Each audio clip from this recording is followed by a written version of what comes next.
Today we are going to discuss Maxwell's thermodynamic relations, which are very important. So, according to the first law and second law of thermodynamics, जो हम पढ़ चुके हैं first law of thermodynamics, इसमें क्या है, dq जो है हमारे पास du प्लस pdv के बराबर होता है, और सेकेंड लॉ ऑफ थर्मोडायनेमिक्स जैसे एंट्रोपी में हमने पढ़ा था, dq जो है हमारे पास tds के इक्वल होता है. तो अगर हम इसको इस वैल्यू में रख दें तो dq बराबर tds और equal to du plus pdv बराबर हो जाएगा. हमारे पास जो रिलेशंस हैं जैसे हमने बताया था पहले भी, तो यहाँ हमने जो फैक्टर्स हैं, जो हमारे पास इंटरनल एनर्जी है, एंट्रोपी है, वॉल्यूम है, ये हमने जैसे सपोज किया कि ये फंक्शन किसके हैं, एक्स और वाई के फंक्शंस हैं. तो du in terms of partial differentiation form ये हमारे पास क्या हो जाएगा, del u divide by del x dx plus del u divide by del y into dy. Similarly, dx in terms of partial differentiation del x by del x ds plus del s by del y into dy, and dv equal to del v upon del s ds plus del v upon del y into dy. We can write now from equation 1 and 2, यानी कि ये जो values है जो हमने निकाली है, अगर इसमें इक्वेशन 1 में रख दें तो हमारे पास ये वैल्यूज आ जाएंगी. ये हमने पहले इसमें यहाँ रख दिया du की वैल्यू, फिर tds की वैल्यू यहाँ पर रख दी और dv की वैल्यू यहाँ पर रख दी, तो हमारे पास ये इक्वेशन आ जाएगी. अब इसमें हमारे पास जो dx है और dy है, इधर भी dx और dy है, इन दोनों के जो कोफिशिएंट्स हैं उनको अगर कंपेयर करें तो del u by del x equal to t del x by del x minus p del v by del x आ जाएगा. और जो y के कंपोनेंट है उसको हम करें dy के कोफिशिएंट्स को कंपेयर, तो del u upon del y equal to t del x upon del y minus p del v upon del y आ जाएगा. अब इसको हम डिफरेंशिएट करें, पार्शियल डिफरेंशिएट करें विद रिस्पेक्ट टू y, और थर्ड को और इसको फोर्थ को हम पार्शियल डिफरेंशिएट करें विद रिस्पेक्ट टू x, तो हमारे पास del टू u और del y del x इससे आ जाएगा. और इसको करें तो del t by del y, इसको करें ये second term as it is, फिर first term as it is, और सेकंड टर्म को डिफरेंशिएट करते हैं with respect to y. Similarly पहली फर्स्ट टर्म को डिफरेंशिएट किया विद रिस्पेक्ट टू y, फिर और सेकंड एज इट इज, फिर फर्स्ट एज इट इज, और सेकंड टर्म को हमने डिफरेंशिएट किया विद रिस्पेक्ट टू y.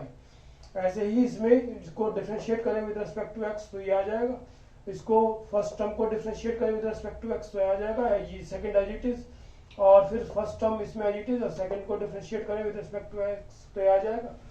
इसी तरह से हमने p को, ये फर्स्ट टर्म जो है इसको डिफरेंशिएट किया with respect to x, second term as it is, फिर first term as it is, second term को डिफरेंशिएट किया विद रिस्पेक्ट टू x तो ये आ जाएगा.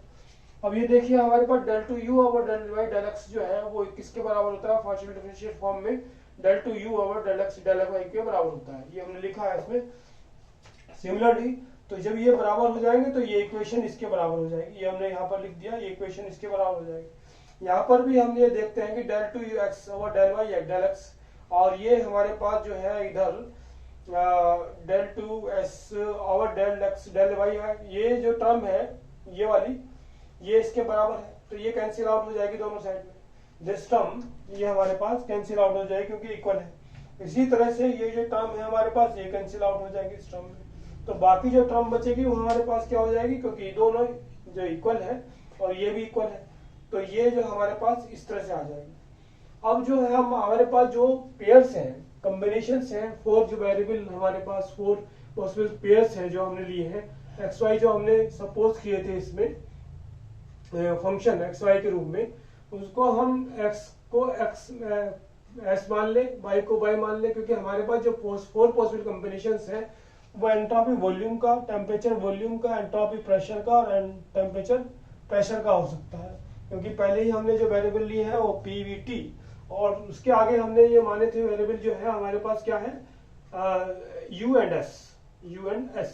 तो ये हमारे पास हमने ले लिया, तो हमने क्या माना, x को कैपिटल S माना यानी कि एंट्रोपी, और y को हमने वॉल्यूम माना. तो इसको डिफरेंशिएट करो विद रिस्पेक्ट टू x तो ये 1 आ जाएगा, इसको डिफरेंशिएट करो विद रिस्पेक्ट टू y तो 1 आ जाएगा, और इसको डिफरेंशिएट करो विद रिस्पेक्ट टू y तो 0 आ जाएगा, इसको डिफरेंशिएट करो विद रिस्पेक्ट टू x तो 0 आ जाएगा. ये जो वैल्यूज है हमें कहाँ पुट करनी है, इक्वेशन 7 में. इक्वेशन 7 में पुट अप करेंगे तो हमारे पास देखो del s और del x ये जो है हमारे पास 1 आ जाएगा, तो del t और del y बचेगा.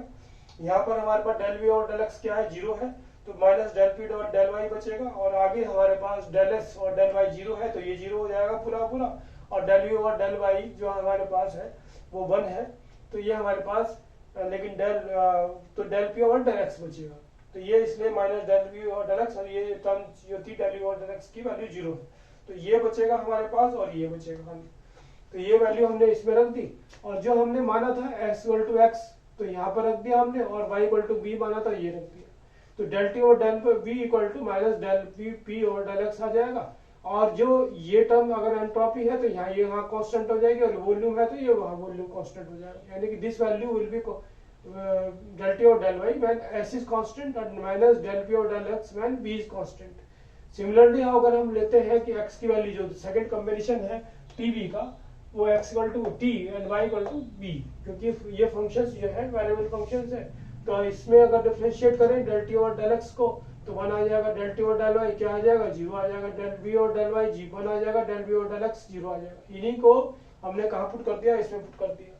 तो डेल टी और डेल एक्स ये 0 हो जाएगी टर्म, और डेल टी और डेल वाई वाली टर्म ये 0 हो जाएगी, तो ये बचेगी हमारे पास, और ये बचेगी term second and fourth term बचेगी। तो सेकंड और फोर्थ टर्म में हमारे पास जो है ये हमारे पास आ जाएगा डेल एक्स और डेल वाई, डेल एक्स और डेल वाई, क्योंकि डेल टी और डेल एक्स क्या है 1 है, तो डेल टी और डेल एक्स जो है ये हमारे पास जो है डेल 1 है, डेल टी और डेल एक्स, तो डेल एक्स और डेल वाई बचेगा ये, और इधर जो है हमारे पास ये आ जाएगा डेल पी और डेल एक्स, क्योंकि डेल वाई पी वी और डेल वाई 1 के बराबर है, तो ये दोनों टर्म बचेंगे हमारे पास। तो इधर को ले जाएंगे तो ये हमारे पास डेल पी और डेल एक्स आ जाएगा। तो ये हमने जो माना था इसमें y को v माना था और क्या नाम जो x को t माना था, तो ये हमने पुटअप कर दिया है। तो ये हमारे पास ये क्या आ जाएगा डेल एक्स और डेल v t कांस्टेंट पेयर आ जाएगा, और ये डेल p और डेल t v कांस्टेंट पे आ जाएगा। तो ये first thermodynamic Maxwell first thermodynamic relation कहलाता है। फर्स्ट रिलेशन ये हमारे पास है। सेकंड मैक्सवेल थर्मोडायनेमिक रिलेशन हमारे पास ये कहलाता है मैक्सवेल का। सिमिलरली जो फोर्थ पेयर है हमारे पास sp का, वो हम ले लेते हैं यहाँ पर srp का मान लेते हैं, ये srp p स्मॉल में है, ये भी p प्रेशर है। तो s को जो हमने माना एंट्रोपी s, और p को माना p वेरिएबल जो है हमारे पास वो क्या माना प्रेशर। तो डेल एस और डेल एक्स को हमने 1 ले लिया, ये डिफरेंशिएट किया तो पार्शियल डिफरेंशिएट तो 1 आ जाएगा, इसको डिफरेंशिएट करो विद रिस्पेक्ट टू y तो 0 आ जाएगा, इसको डिफरेंशिएट करो विद रिस्पेक्ट टू y तो 1 आ जाएगा, इसको डिफरेंशिएट करो विद रिस्पेक्ट टू x तो 0 आ जाएगा। ये वैल्यूज हमने कहाँ पुट कर दी इक्वेशन 7 में, तो हमें क्या मिलेगा, ये मिल जाएगा डेल टी और del Y equal to del B और डेल एक्स मिल जाएगा। फिर वही हमने जो है x को y को हमने p माना तो p रख दिया, x को हमने x माना तो ये रख दिया। तो ये हमारे पास जो है कब कांस्टेंट हो जाएगा, s कांस्टेंट हो जाएगा इसमें, और इसमें क्या हो जाएगा p कांस्टेंट हो जाएगा। तो डेल टी और del p when s is constant equal to del v or del s when p is constant. So this is called the third thermodynamical relation. Maxwell third this is the Maxwell third thermodynamical relation. Now we can take the fourth pair, that is Tp, and then let us take x equal to t and y equal to p. तो इसमें differentiate करो, partial differentiate, del T और del x क्या आ जाएगा हमारे पास 1 आ जाएगा, del T और डेल वाई क्या आ जाएगा 0 आ जाएगा, डेल पी और डेल वाई क्या आ जाएगा 1 आ जाएगा, डेल पी और डेल एक्स क्या आ जाएगा 0 आ जाएगा। तो इसको हम सबको कहाँ पुट कर दें, इक्वेशन 7 में पुट कर दें। तो हमारे पास क्या बचेगा, डेल एक्स और del Y equal to minus del U और डेल एक्स। तो ये हम पुट कर दें फिर दोबारा, y की जो वैल्यू है वो p है और x की वैल्यू क्या है t है। तो ये हमारे पास डेल एस और del p at constant t equal to minus del U और del t when p is constant. ये हमारे पास फोर्थ मैक्सवेल थर्मोडायनेमिकल रिलेशन हमारे पास आ जाएगा। तो ये हमारे पास 4 रिलेशन है, first second third and fourth thermodynamical Maxwell relations हैं, वो जो इम्पोर्टेंट है जिनसे हम आगे रिलेशंस निकालेंगे। नाउ अगर हम ये जो मानते हैं जो एंट्रोपी है हमारे पास is the function of T and V, यानी कि टेम्परेचर और वॉल्यूम का फंक्शन है, तो इसको अगर हम डिफरेंशिएट करें डीएस निकालें तो ये हमारे पास डेल एस और del T in terms of partial differentiation at constant V dt plus del S over del V at constant t dv आ जाएगा।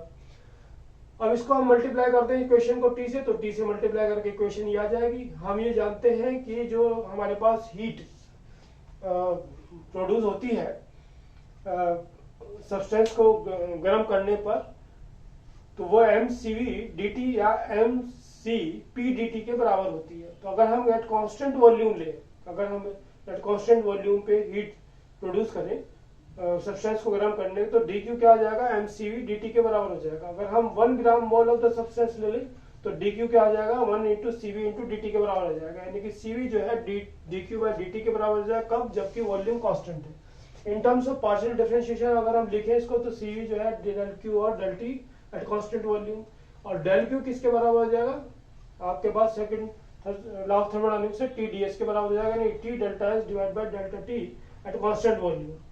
अब ये हमारे पास मैक्सवेल सेकंड थर्मोडायनामिकल रिलेशन जो है हमने एज इट इज यहाँ पर कॉपी कर दिया ये। तो इससे और इससे ये जो वैल्यूज है कहाँ पुट करते हैं, इस इक्वेशन में पुट कर दें, हमारी इक्वेशन में पुट कर दें। तो टी डी एस और ये जो है ये टर्म है वो किसके बराबर है, सीवी के बराबर है। तो CV D T plus T, और ये जो टर्म है सेकंड थर्मोडायनामिक रिलेशन से, मैक्सवेल थर्मोडायनामिक रिलेशन से, ये इसके बराबर है। तो ये हमने ये रख दिया, ये आगे। तो TDS will be equal to CV dt plus T delta P over delta T at constant volume D into dV. So इसको हम कहते हैं, this is known as the first TDS equation. In next lecture we'll discuss about the second TDS equations. Thank you.